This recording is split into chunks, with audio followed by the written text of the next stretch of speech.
अडचणी समजावून घेते, वर्षभराचा आराखडा देते, वर्षातून 3-4 वेळा भेटी देते. इयत्ता 8वीच्या विद्यार्थ्यांसाठी इंग्रजी विषयाचे वेगवेगळे ग्रुप निवडले गेले. यामध्ये सुरुवातीला जे हुशार विद्यार्थी आहेत यांना प्राधान्य देण्यात आलं. हे हुशार विद्यार्थी यांना किमान दिवसाआड वेगवेगळा अभ्यासक्रम आम्ही देऊ, तो त्यांच्याकडून तयार करू, मग ते इतर कच्च्या मुलांना देत होते. याचा फायदा असा झाला की विद्यार्थी लिहिताना त्यांच्या स्पेलिंगच्या चुका कमी होऊ लागल्या. त्यानंतर व्याकरणाच्या बाबतीमध्ये सोप्या गोष्टींकडून सुरुवात केली.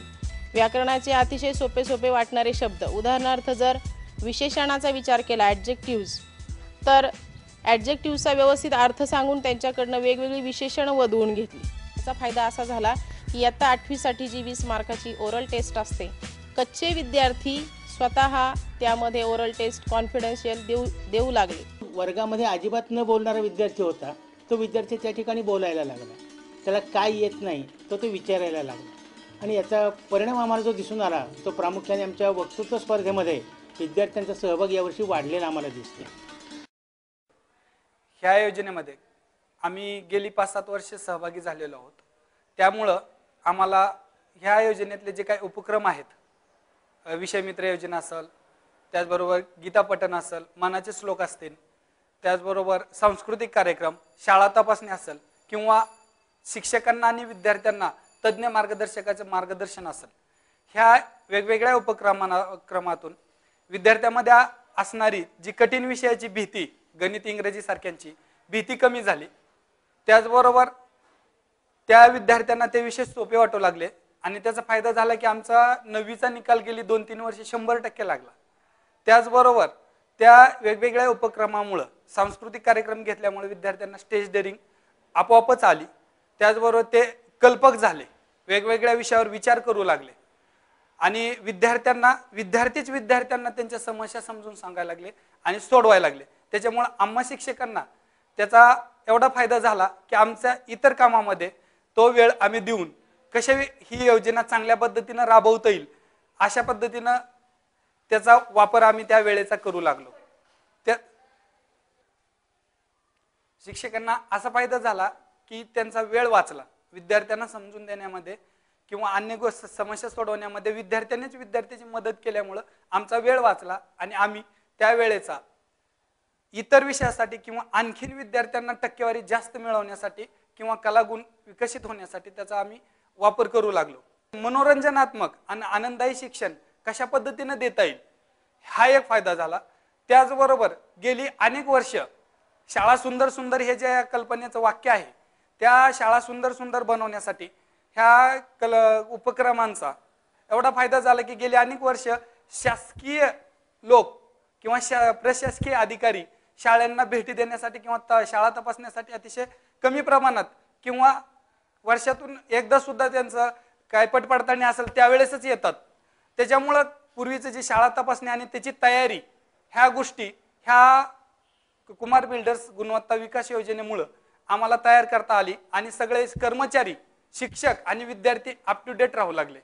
त्याच्यामुळे शाळेतील स्वच्छता, परत अभ्यासक्रम पूर्ण करणे असेल, वेगवेगळे उपक्रम राबवणे असेल, सहशालेय कार्यक्रम असेल, हे आपोआपच ह्यांच्या तपासणीमुळं, जरी ह्यांची तपासणी विनाबंधन किंवा मार्गदर्शनपर अशी तपासणी होती तरी परंतु त्याच्यामुळं आम्ही 100% तयारी करू लागलो.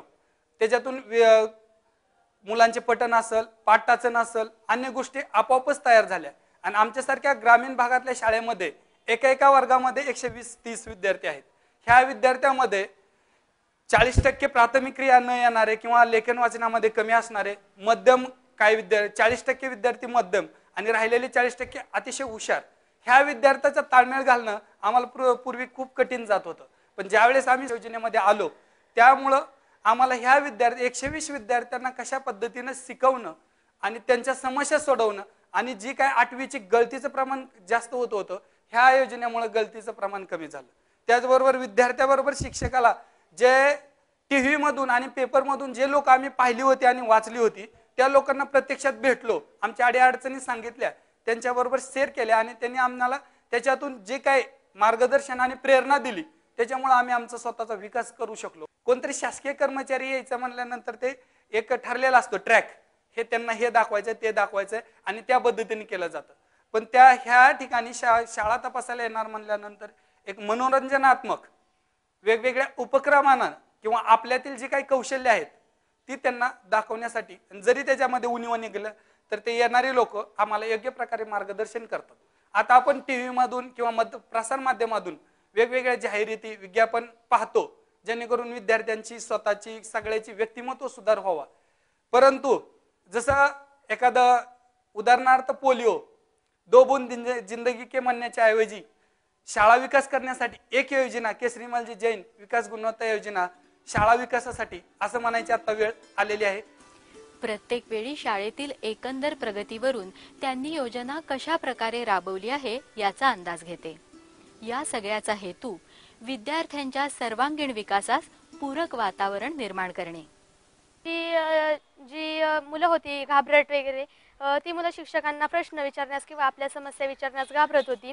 परंतु आम्ही जेव्हा गट केले आणि विषय मित्र नेमले त्यावेळेस ते आपल्या विषय मित्रांना आपल्या समस्या व प्रश्न मनमोकळेप्रमाणे विचारत आणि हे विषय मित्र त्यांना त्या प्रश्नांची उत्तरे समजेपर्यंत देत असत. त्यामुळे त्यांचा भित्रेपणाही कमी झालेला आहे आणि ते आता घाबरतही नाही. मी अभ्यास कमी करत असताना मी आठवीत नापास झाले. तेव्हा विषय मित्रांच्या मदतीने मी खूप अभ्यास केला व मला इयत्ता 8वीमध्ये 60% पडले. काही मुले शिक्षकांना विचारायला प्रश्न घाबरतात, त्यांना वाटतात शिक्षक आपल्याला ओरडतील. परंतु हे विषय मित्र आपले मित्र असल्यामुळे ते त्यांना सहजपणे त्यांचे प्रश्न विचारू शकतात. विषय मित्रांनी अभ्यास घेतल्यामुळे ना सगळी आता जास्त मार्क पाडतात.